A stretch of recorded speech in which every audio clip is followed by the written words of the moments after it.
The hum of fluorescent lights buzzed softly overhead, casting a sterile glow over the rows of cubicles. The office was a maze of ambition and routine, where dreams were often shelved for deadlines and promotions. But amidst the spreadsheets and conference calls, an undercurrent of something far more intoxicating simmered just beneath the surface. Isabella Monroe had always prided herself on her professionalism. As the marketing director at Sterling & Co., she was known for her sharp mind and impeccable work ethic. Her tailored suits and composed demeanor were her armor in a world dominated by men who often underestimated her. But lately, that armor had begun to crack.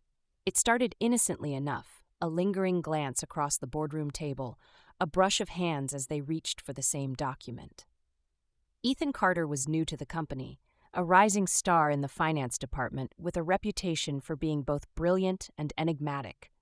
His dark hair fell in casual waves over his forehead, and his eyes held a depth that seemed to see right through Isabella's carefully constructed facade. Their interactions were always charged with an electric tension that neither could ignore. It was as if every conversation, every shared laugh, held an unspoken promise of something more.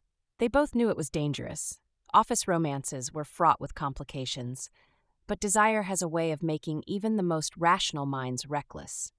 One evening, long after most of their colleagues had left for the day, Isabella found herself alone in the break room, nursing a cup of coffee she didn't really want. She stared out at the city skyline, lost in thought when she heard footsteps behind her. "Late night?"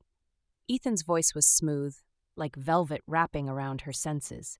She turned to find him leaning casually against the doorframe, his tie loosened and top button undone, a stark contrast to his usual polished appearance.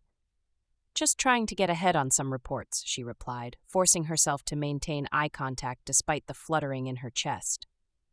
He stepped closer, closing the distance between them until she could feel his warmth radiating against her skin. "You work too hard," he murmured, his voice low and intimate.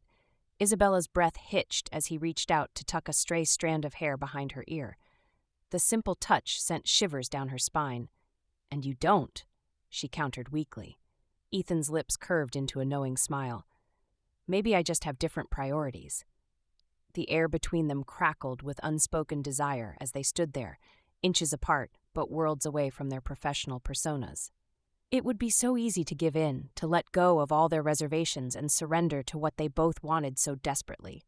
But Isabella knew that once they crossed that line, there would be no going back. "Ethan," she whispered, her voice trembling with restraint, "we can't." His eyes darkened with frustration and longing as he cupped her face gently in his hands.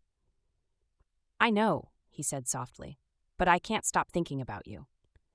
Before she could respond or talk herself out of it any longer, Ethan closed the gap between them and captured her lips in a searing kiss that left no room for doubt or hesitation.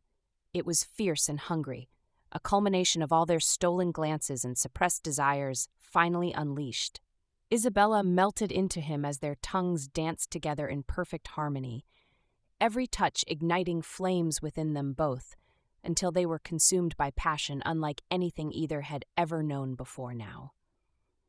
When they finally broke apart, gasping for air yet still clinging tightly onto each other like lifelines amidst stormy seas, threatening separation at any moment again soon thereafter.